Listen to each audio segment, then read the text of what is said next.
Hello and welcome to Sticky from the Inside, the employee engagement podcast that looks at how to build stickier, competition-smashing, consistently successful organisations from the inside out. I'm your host, Andy Goram, and I'm on a mission to help more businesses turn the lights on behind the eyes of their employees, light the fires within them, and create tons more success for everyone.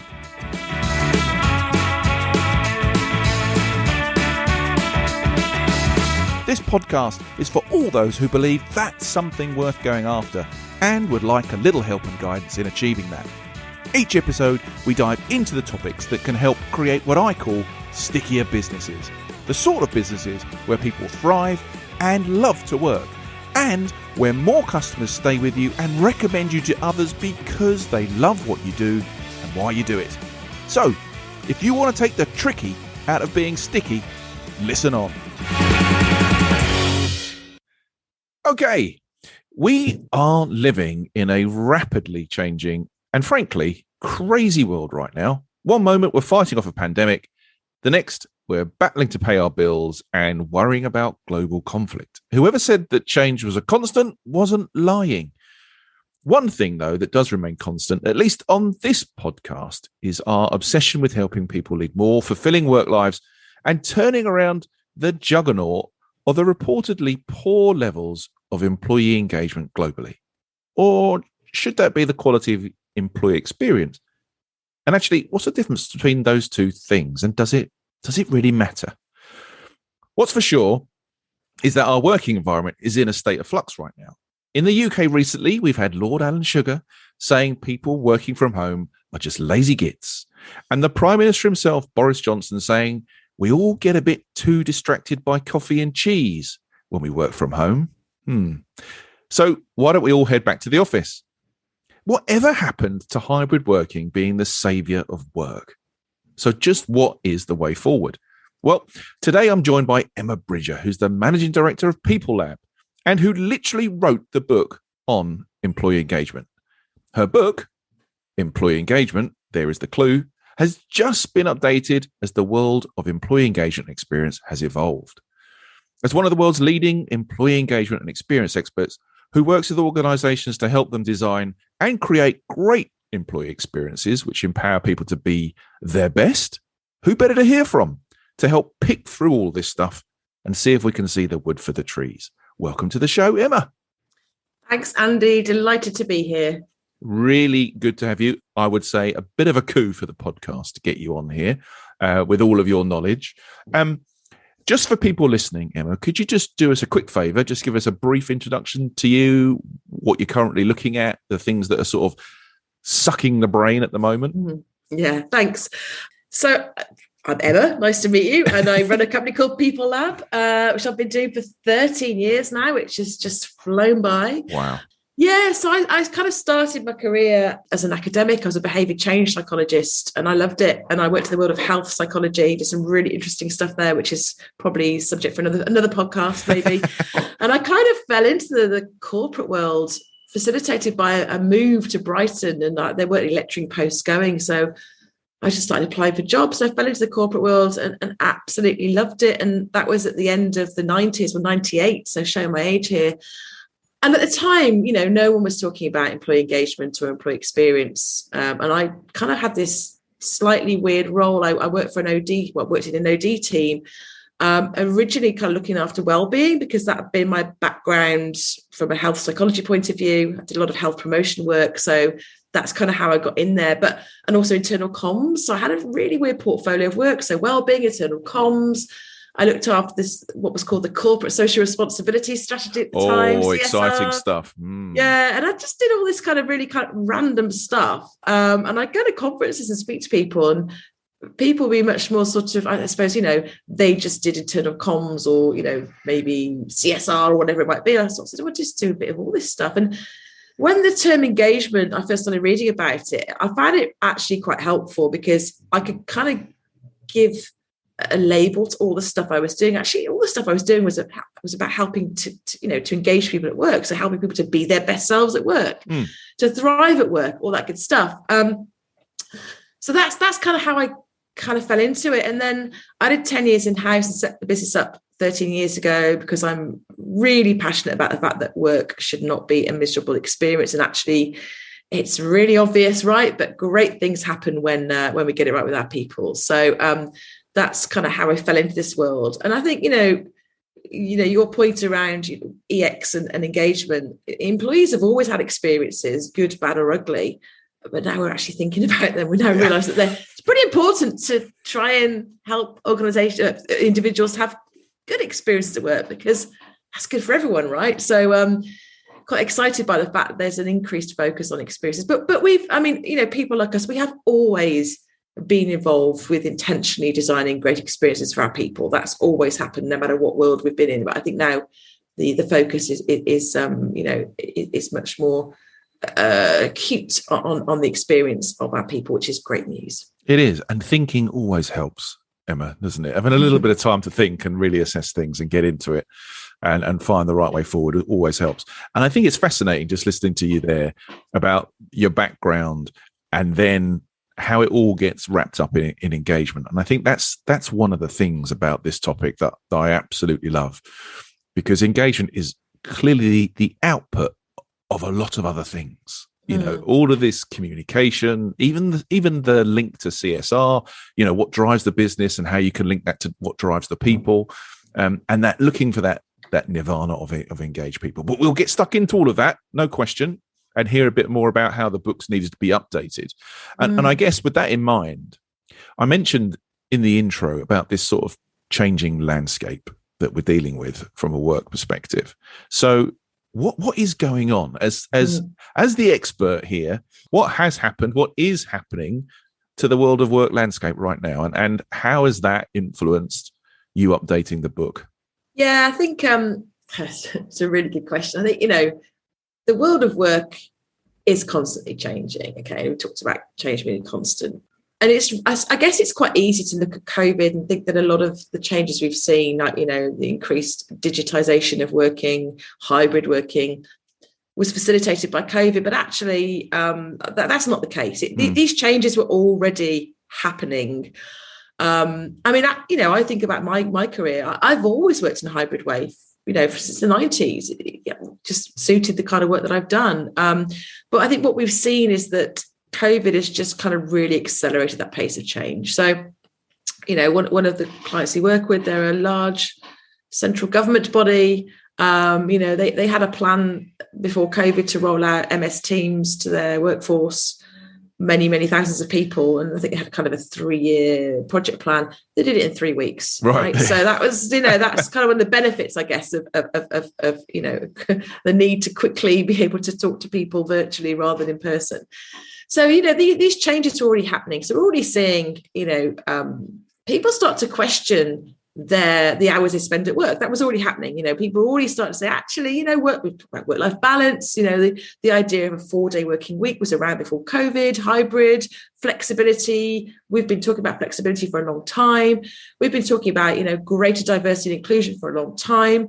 But I think what happened in COVID was that these things, are either accelerated rapidly or really came to the top of mind. I mean, I keep saying there's nothing like a global pandemic to give you a huge dose of perspective as to what's really, what really matters to you in your life. So people are suddenly questioning, actually, what do I really want? I'm a long time at work. What do I really want to out of this experience? So I just think it accelerated what we were seeing. And then obviously add on to that, other movements happening, the Black Lives Matter movement, the Me Too movement.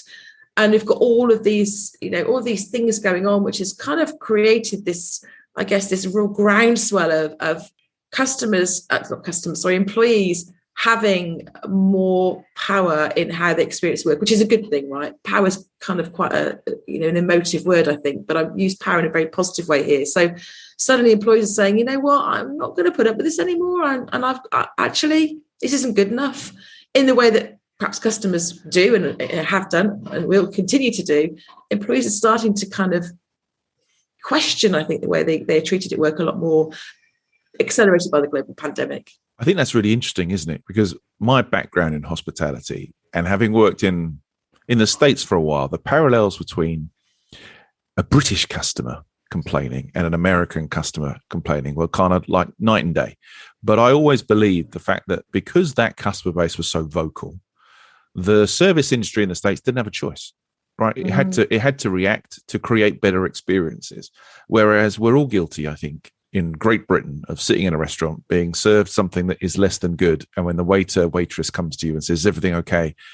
we stop our moaning to the people on the table, look up to the waiter and say, "Yes, it's lovely. Thank you very much." And we don't really give them the feedback to help them evolve. And actually, when we do give them feedback, they're not equipped to do anything about that feedback. The number of times I've said, when asked, "Is everything okay?" and I've gone, "No," the response is, "Okay, thanks very much," because they're just not prepared for it, right? And I think this is interesting what you're saying with the employee piece now, about being a bit more vocal, being demanding, having had time. You know, I know people talk about the great resignation. I prefer to call it the great reflection, because I think people have had time and space to think about what really matters to them.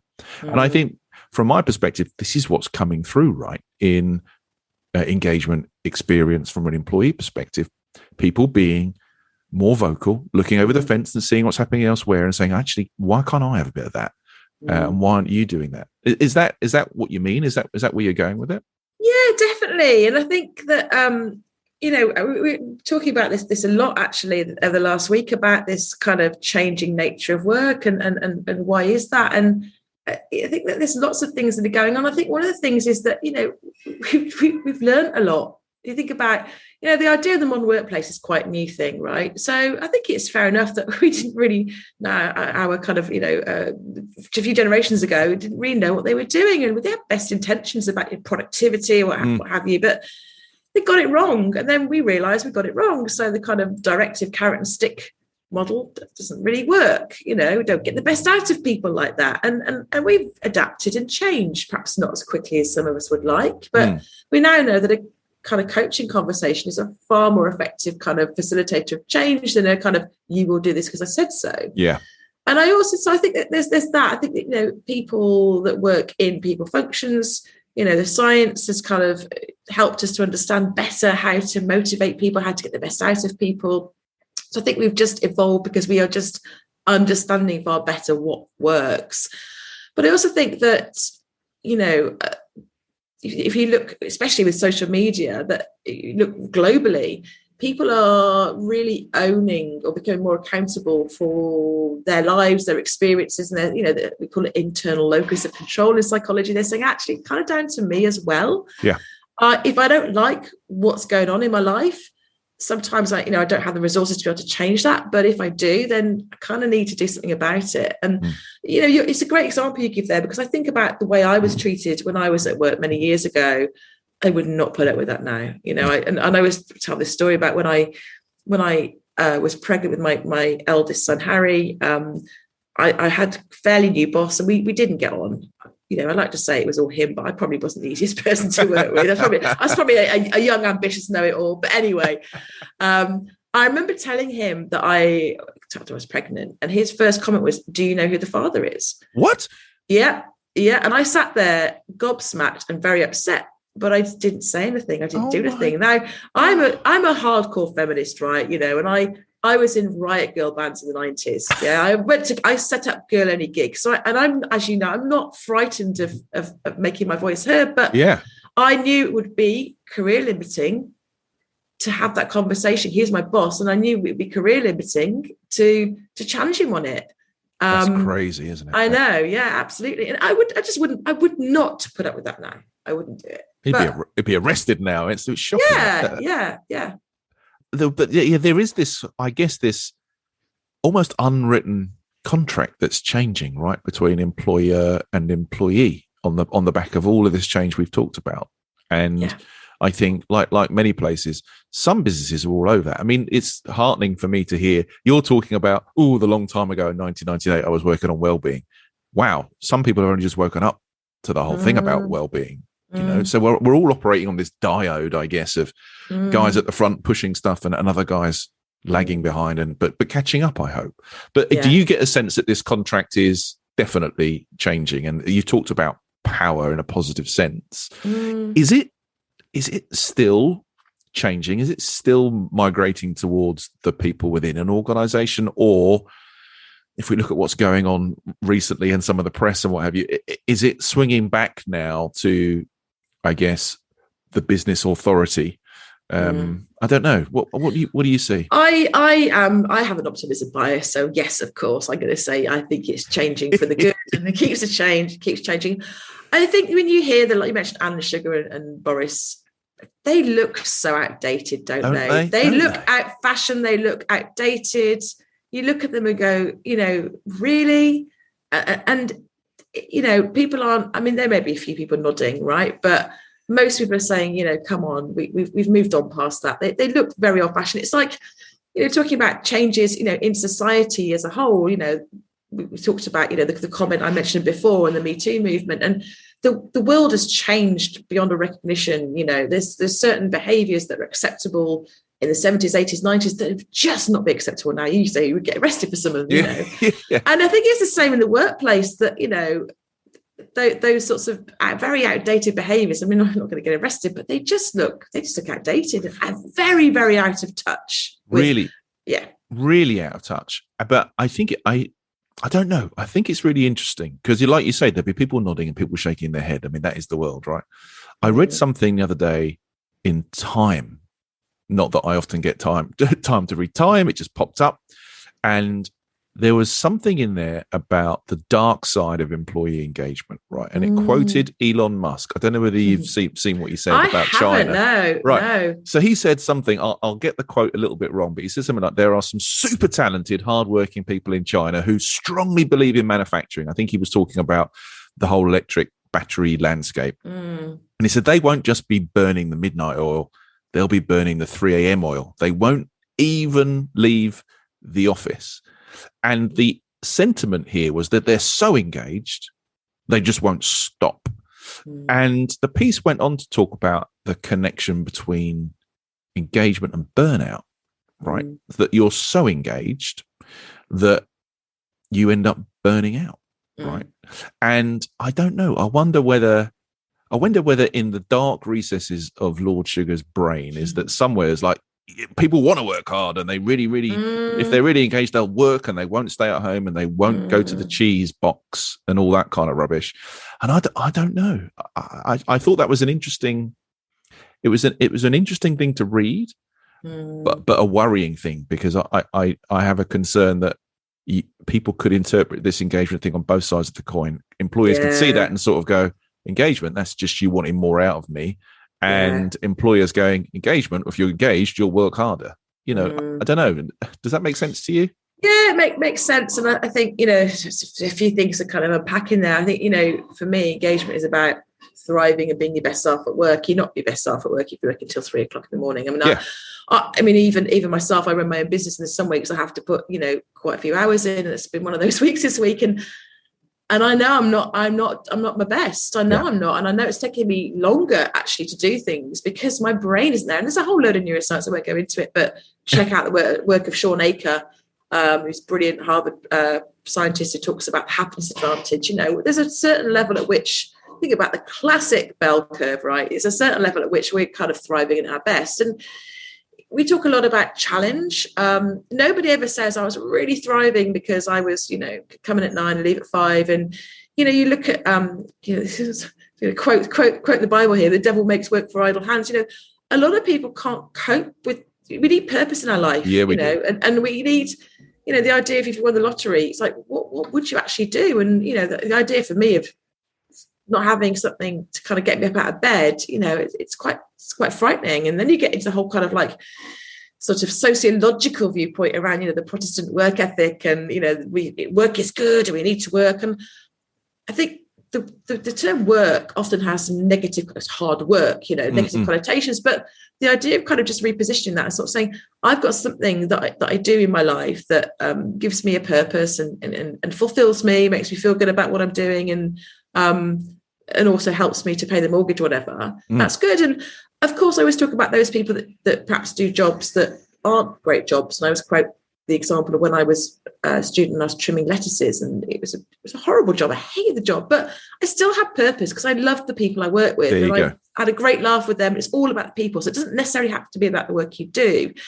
So I think that the Alan Sugars, they've kind of got that hardcore Protestant work ethic of like work equals good, but only if it's really hard work. And actually, we're not at our best when we are putting those sorts of hours. We can do little spurts of that, absolutely, for sure. But it's, knowing when to go, actually, this has gone on too long now and I'm really starting to burn out here. So it's that kind of bell curve thing for me. So not enough isn't good. By work, it doesn't necessarily have to be a paid job. It could be whatever it is that you do in your day, to fulfill your time. But too much is also going to be bad for you as well. So I think there's a kind of a sweet spot in the middle where you're thriving. There's always a balance. There has to be a balance. I just thought it was an interesting thing to read. He's in the press a lot for various reasons at the moment. And I thought I could just sort of see him there, if he had a moustache, twirling it in the background about, employee engagement, the dark side. But we'll move on from that. You mentioned a little bit about the differences between employee engagement and employee experience. Can we just get into that in a bit more detail, just to sort of clarify what you see as the differences, the links between the two? Yeah, so I think the starting point is, thinking about engagement, there isn't a single universal definition, which is both a blessing and a curse. So we haven't got a beautiful kind of reliable and valid diagnostic that can say, I'm engaged or not, which is why I have a huge issue with benchmarking, because you're comparing apples and pears and all sorts of different fruit. But I think, talking about the book update, it's a great piece of research done by Johnny Gifford and Jake Young from the CIPD, and I'm a huge fan of the work they do. Johnny and I had lots of very good-natured debates over the years, and I think it's great that the kind of challenge she brings to the engagement industry. And it really looks at kind of, the definitions of engagement, what we mean by it, etc. But what they do say in their report is that no matter what, this whole field of engagement has had a positive impact on people practices, right? So it's a good thing. Of course, it's a good thing to want to help your people be their best selves at work. So however we choose to define it, employee engagement is essentially about, helping people to be their best selves, whatever that means. And for me, it's really simple, right? It's the way we get to it. So yeah, it is an output. Yeah, it absolutely is an output. But for me, the way we get to that is through experience. So if I'm having a good experience at work, I'm more likely to be engaged. It's that simple, right? So if I'm being appreciated, if I'm feeling valued, if I'm doing something that gives me that kind of sense of meaning and purpose, if I'm working with great people, if I've got autonomy, all those kind of elements, all that stuff is going to make me feel good. So it isn't about toxic positivity, because I think people get very people don't get very confused. Some people get a bit confused and think, it's all about being happy, and it shouldn't be about being happy. It's like, actually, psychologists don't even really talk about happiness, talk about well-being, which is where it gets confusing, because in psychology, well-being is what the layperson would label happiness. But obviously in work, when we talk about well-being, we talk about kind of health and well-being, so it gets very confusing. Yeah But I think when you have a good experience at work, you release this positive emotions, and that kind of, it gives you that kind of competitive advantage, if you like, because when we release positive emotions, we have a load of dopamine flooding our brain, and that helps us to just perform better. So we're able to solve problems, we're able to be more creative, we're able to much more genuinely connect with people, so we're just better, and that feels good. So it's kind of this cyclical effect. So we go, you know how it feels when you're on form. It feels great, doesn't it? You think, I'm great today. I'm nailing it. This is brilliant. Yeah. So for me, it's like the more opportunity we can have at work to have those kinds of emotions, then we're going to feel better about everything, not just work, but life. So that's the link between experience and engagement. And I said, it isn't about making it really easy. It's about coming to work every day and going, yeah, I'm so happy, although it might be some of that. Sometimes we experience positive emotions when things are really difficult. So there's a kind of a bias that sometimes called the IKEA effect. Pain is good. That brilliant feeling you get when you put a piece of IKEA furniture together, right? Yeah. You might say, I hate IKEA, but I love IKEA. We value things more when we've put effort in, right? That's what we're trying to say here in a clumsy way. So we value a piece of IKEA furniture more than something we've bought because we built that. It feels good. We built it. So at work, we might be having a really tough day, trying to sort out some difficult stakeholders, or trying to, turn a report in. But when we do it, it feels really good. Because that was really tough, but I got there. Or maybe you're having a tough time, sorting out some difficult stakeholders, and a colleague comes and puts your arm around you and says, it's okay, I've been there, and it feels, it's a real connection. And that feels nice that someone's noticed I'm struggling. So we have opportunity for positive emotions, even when things aren't going that well. And the more opportunity we have for those positive emotions, the more likely we are to be engaged. So we need to think about how we intentionally design experiences that are more likely to enable people to have those positive strokes each and every day. And I mean, I overuse a phrase on this podcast a lot, and I can hear listeners groaning before I even say it. But all the things that you said there all sound entirely commonsensical, right? It just stands to reason, right? It's what we know. And yet it still feels like it really isn't common practice. And I don't know, as somebody who literally helps people across the world kind of get into this stuff and make improvements, where are people falling over, not getting it, or getting it wrong from your experience? Are they focusing on the wrong things? Are they looking for quick fixes? What's the story, Emma? Yeah, I mean, I think there's so many different answers I can give to this. So I'll try and summarize it. I think that in my experience, I don't think majority of organizations are not bad, and they're not full of bad people. They're just full of, sometimes not full of, but sometimes there are misinformed people in there who they want to do the right thing. Yeah. But they're getting it wrong for a whole load of reasons. I think one of the reasons is that there's a lot of outdated science. So let's throw some perks at people. And science is, and I get, when I went from the world of academia to the world of work, I was quite shocked and more latterly frustrated that what we know from the world of academia and science wasn't really translating into business. I was like, we know this stuff doesn't work. We've known this for like 30 years. Why are we still doing this? Why are we still chucking gym memberships and fancy coffee at people, thinking that's going to make a difference to how they feel about working for us? Because we know it doesn't. But there's a whole $1 billion industry around perks, right? And it's like, I find that quite frustrating. It's an easy fix, though, they think, isn't it? Yeah. I can buy that. Yeah, absolutely. So that brings us to my next point, which is, I'm going to say this as a psychologist, but I think that the world of psychology is sometimes underrated, because a lot of it is common sense, right? But you have to have a genuine desire to understand people to help you perform well in this space. And so true. I think for a lot of people, this feels, well, not for a lot of people, but for some people, this can feel quite overwhelming. So they're going to say, yeah, of course it's the right thing to do to engage our people. No idea how to do it. Correct. So what I'm going to do is I'll do a survey, because that makes me feel like it gives me the illusion of doing something. I feel a bit more relieved now because I'm doing something, because I have no idea where to start. And then I'm going to fix some stuff off the survey, and that gives me more of an illusion of doing something. And again, there's this whole $1 billion industry that's been born out of it's quite dark, really, because the clever scientists in these consultancies who make a lot of money out of this, they know that this doesn't work. It's measuring something, not doing something about it. And so I think for some people it can feel quite overwhelming. And a lot of the work we do at the moment is with newly formed employee experience teams who are going, kind of everything that happens to an employee's experience, I have no idea where to start. It's so overwhelming. Can you help us? Yeah. And I'm a big fan of keeping things simple and breaking things down. So I think there's a couple of reasons. I think there's a lot of well-intentioned practice that's based on outdated science practices. There's a lot of well-intentioned practitioners that just feel overwhelmed. So do the easy, quick win stuff, as you said.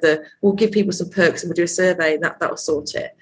I don't think that organisations, the world of work, really places enough value on the sorts of work that people in this space does. So quite often people are just kind of, oh, you can do that, which, to sort of a willing amateur, which is great, but someone that really hasn't got the right skills and background. I mean, you wouldn't stick somebody in marketing that hadn't got a marketing background. You wouldn't stick someone in finance and got a finance background. And yet the world of people, it's like, oh yeah, you've done that job well for a while. You're an ops person, so we'll just stick you in HR role. Now that might be right, okay, but they might have wonderful skills, but they don't have the expertise. They haven't grown up. They haven't got the subject matter expertise to genuinely understand how to get the best out of people, how to understand needs and motivations.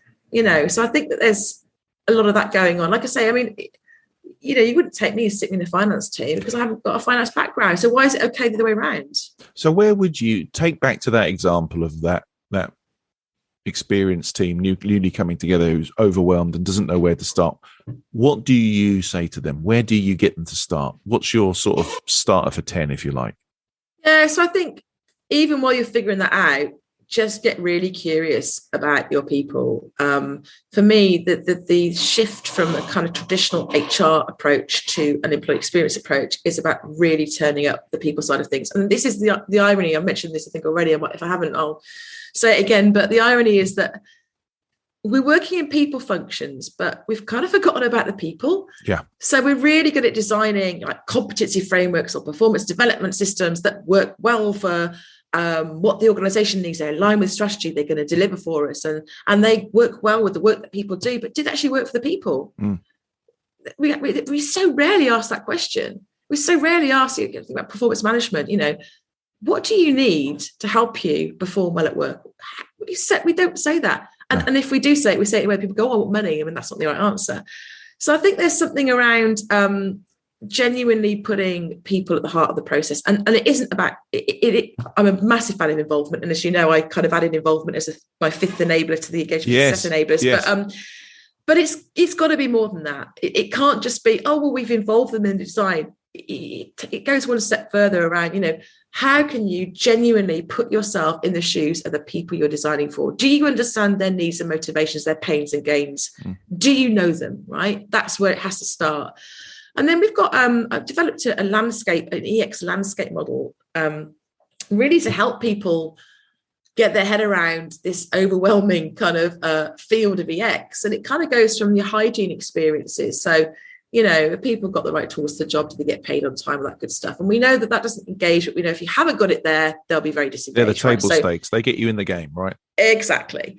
And then we kind of move across to sort of the life cycle experience. So the classic space that HR, people functions, L&D kind of play in. So, how do we attract people, on board people? How do we, performance manage people? The classic kind of touch points. But the big shift there is, okay, so for years we've been doing this stuff to people. Let's start to think about what they need from these touch points. Have we got them right? We talk a lot about moments that matter. And often we'll sit in a darkened room, again, very well intentioned, but we'll decide what we think are the important things. I've never heard anybody in my whole career say, yeah, it was a really great place to work because I had such a good performance management conversation with my boss. No one ever says that. And actually, most of the time, it's actually a dissatisfier, it's disengager. But what someone might say is, yeah, I felt like my manager really had my back and they wanted to help me get on. And I really wanted to move into this part of the business. Maybe I'm in finance, I want to move to engagement. And they supported that and they helped me develop myself. Those are sorts of things that matter. So we look at what are the moments that matter for your people. And often they don't necessarily map the stuff that we're working on. So you've got to kind of really revisit that and say some stuff that we're working on we think is really important that maybe isn't important to the experience of our people. For example, things like bereavements, things like maternity or paternity, they are such big moments of people in their lives, and the way the organisation responds and deals to those moments can really make or break your experience with an organisation. People often go through onboarding, again, because our first day in a job, we'll remember that if it's good, and remember 100%. If it's bad. So you've got the life cycle experience, then you kind of move across and you've got what I call everyday experiences. That's the culture, it's the leadership, it's the kind of how do people talk to each other here? What sort of emails do people send? Do they copy everybody in? That sends out, that's a really negative experience when you've got the wilderness wife copied in on emails. It's like, there's everyday experience. How do I get greeted when I walk into the office, if I'm going to the office in the morning? How do I get greeted? People friendly, they speak to me, So those sorts of everyday cultural moments, and they're kind of more intangible but critical. And then we also talk about the EX mindset. So this is like the individual. So this goes into the real psychology in terms of, the organizations, it's got great hygiene. All the life cycle touch points are brilliant. the culture's fantastic, but I also have, as an individual, an accountability and responsibility for how I show up at work. So a hypothesis could be an optimism bias might help you to have a better experience at work. And this is a brand new area. No one's really researched this. And it's something that I get really excited about, being a psychology nerd. So, my hypothesis would be, if you have a growth mindset rather than a fixed mindset, you're probably going to have a better experience at work, or in life, actually. If you're more resilient, you're probably going to have a better experience at work. And the great thing is about these mindset examples is that we can actually teach them to people. So if you have a fixed mindset, it's okay. We can work with you on that. If you're not very resilient, it's okay. We can give you some tools and coping strategies to help you develop and grow your resilience like a muscle. You have to train it. If you have a fixed mindset, say, a sort of pessimism bias, we can help you to become more optimistic. So I'm not saying that says that the onus isn't on the organization to do the right thing. Of course it should do the right thing, but this is an and as well as thinking about our individual mindset. So that's what that EX landscape model is one I share to sort of help people make sense of where to focus. So which bit do you want to go for first? Which bit's within your circle of control and influence? Because EX doesn't just sit neatly in one team. If it's everything that happens to employees, it's got to sit with everybody. So where do you want to go for first? 100%. Like my old career, I was looking after brand experience, and I went from sitting in marketing to annoying everybody, because I figured, well, wherever anything happens affects the brand, right? It's exactly the same. There's so many tendrils. It relates right back to what you sort of said at the beginning about your early career, doing all these different kind of jobs. Well, where's the link? Well, the link's right there. They all tie together. They all manifest in the same sort of stuff. Absolutely. So look, I think it's worthwhile trying to link together all this kind of changing landscape, the focus on experience, right, with the output of engagement and the workplace. And so looking at your book and looking at, well, how do we future-proof our engagement or our experience strategies going forwards? Because, and an example right now is, I said at the start, hybrid was like the new white sliced loaf originally, and now it's almost smelling like Brexit. When you mention hybrid, so how do we future-proof engagement stuff going forward, Emma? Yes, I think it's absolutely goes back to this empathy principle. The better you understand your people, the more likely you are to get this stuff right. Those companies that invest time and energy in genuinely understanding who their people are. If you think about, marketeers, they know their customers. 100%. Customer experience, know their customers inside out. We have to get that passionate and that nerdy about knowing our people. And that is not, we do a survey, we do a pulse survey. No. It's got to be much deeper than that. We need quantitative and qualitative insights. So I'm a big fan of employee personas to help us to do that, to help us to stand in the shoes that people we're designing for. And, we develop these and use these with lots of clients, and you could just see the light bulbs go off the minute you're, say, designing a performance management approach, and you look at the different persona groups. Straight away it's like, okay, well that group over there, they might need this, and that group over there, they're probably going to need that. And straight away it just helps you to understand the different needs, because the whole time we're doing the same thing for everybody, we're going to get it wrong. And the whole time we're treating our employees as some kind of distant group that we don't really know. We're not in touch with what they need to have a great experience. So for me, that's where it starts. And you base those personas on lots of listening, lots of talking, and pulling back rather than assumption, right?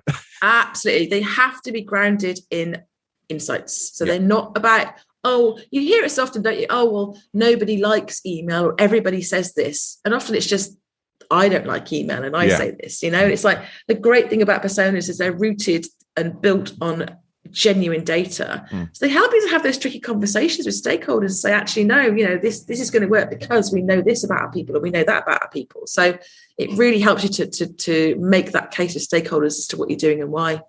Brilliant. And so we get curious.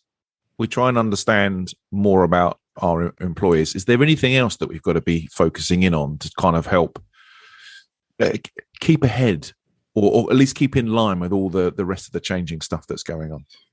Yeah, so I think, as you know, we use design thinking to develop or use the process of design thinking to help us to develop experiences. And I'm a big fan of this. It's a framework. It's not a prescriptive approach. It's a framework to help you think about things in a more innovative way. It absolutely is human-centered. So it's about putting your people at the heart of this. And what I love about this, we've developed with my colleague, Belinda Ganaway, who co-wrote my EX by Design book, we developed we built on the Design Council's double diamond and came up with a triple diamond, which is about scope it out. What's our ideal? How do we measure up? Then let's empathize. So who are we designing for? What's their need? And often when we scope it out and then we do the empathy piece, we often end up going back and saying, actually, our scope wasn't quite right because we thought it was X, it's actually Y.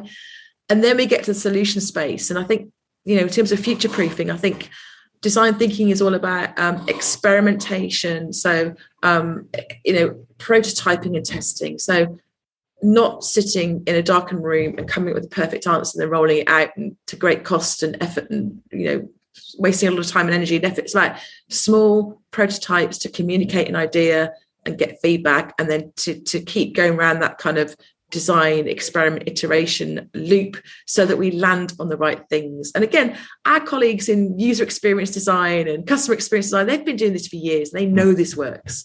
We need to kind of really adopt these principles because they are well tested and they will give us a much, much better result at the end of the day. Amazing. Again, it sounds like it's just common sense to take that kind of like product design approach to building these kind of experiences rather than just, basing it on what you reckon. And it makes a great deal of sense. Emma, unbelievably, we've got to the point in the show that I call sticky notes, right? Which is the attempt to summarize all the stuff we've talked about, mate. And so if I was to ask you to leave the listeners with 3 invaluable pieces of advice in which to move their employee experience forward, have better engagement, that you could fit on 3 little Post-it notes, what would your advice be?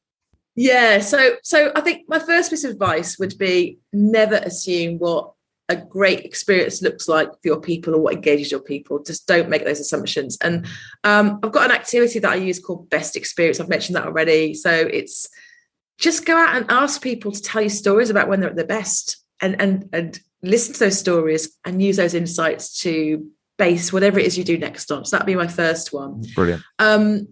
My second one is then build on these insights to get genuinely curious about understanding your people, their needs, their motivations, really, really kind of at all times, just keep that curiosity going. So that'd be my second one. So all quite related, these. And then my third one is just never forget that employees are the consumers of the workplace, customers of the workplace. And remember this at all times. Stick that on a sticky note and put it next to your workplace, wherever you work. And just think, would I treat a customer this way? And if the answer is no, then that's my key one. I love that one. Absolutely love one. I can't ever escape my marketing brand background. And I just think that is absolutely bang on. Emma, before I let you go, the book, it's out now. People can get hold of it. Where can they get hold of it? Yeah. So the Employee Engagement 3rd edition is out now. It's available on Amazon. I'll share with you for the show notes a discount code. Brilliant. We are also going to be, I think it's a 20% discount code, but don't quote me on that. I'm pretty sure it's 20%. We're going to be running an event as well, in-person event, kind of launch, even though it's already out, launch event, and get some of the contributors, have some brilliant people contribute to the book. So just trying to line that up at the moment because of diaries, etc. So probably be late June, early July. People want to come along to that. We'll get some great speakers along. It's going to be in central London. So yeah, books available now, Amazon or any good bookseller. Others are available, absolutely. Published by Kogan Page, so you can get from the Kogan Page website as well. And we'll share the money off code on that. Fantastic, that's brilliant. Did David McLeod, did he write the preface or something for your book? He did. Amazing. Yeah. Lovely. Oh, actually, David and Nita, they wrote it together. Yes. So it's lovely to have them involved. Yeah. All engaged for success mates there. Marvellous stuff. Absolutely. Emma, it's been wonderful to speak to you. Thank you so much for sharing your insights, experience, wisdom, all that great stuff. And I wish you the best of luck with the book. Thank you for having me. It's been a great conversation. Really enjoyed it. Thank you very much. You're welcome, Emma. Take care. Okay, everyone, that was Emma Bridger. And if you'd like to find out a bit more about her, things we've talked about and get access to that discount code for the book, please check out the show notes. So, that concludes today's episode. I hope you've enjoyed it, found it interesting, and heard something maybe that will help you become a stickier, more successful business from the inside going forwards. If you have, please like, comment and subscribe. It really helps. I'm Andy Goram, and you've been listening to the Sticky from the Inside podcast. Until next time, thanks for listening.